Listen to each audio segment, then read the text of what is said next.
Kung alam mo na kung paano ka tinitiktikan, ngayon naman alamin natin kung paano ka makakaiwas. Una, huwag magbigay ng senyales na walang tao sa bahay. Mag-iwan ng bukas na ilaw o gumamit ng timer light.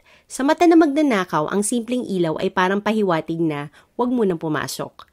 Pangalawa, siguraduhin na ang likod na pinto at mga bintana ay kasing higpit ng harapan.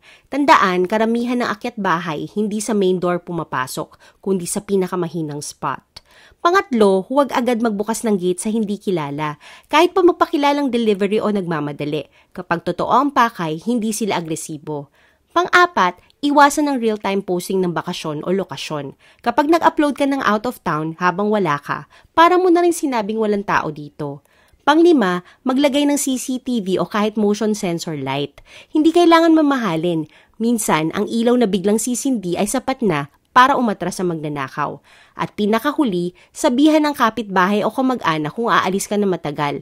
Isang pares lang ang mata mo, pero kung alerto ang komunidad, mas mahirap pasukin ang lugar ninyo. Sa panahon ngayon, hindi sapat ang lock. Kailangan may diskarte. Protektahan ng bahay, protektahan ng pamilya. Paalala mula sa Tagalog Crime Locker.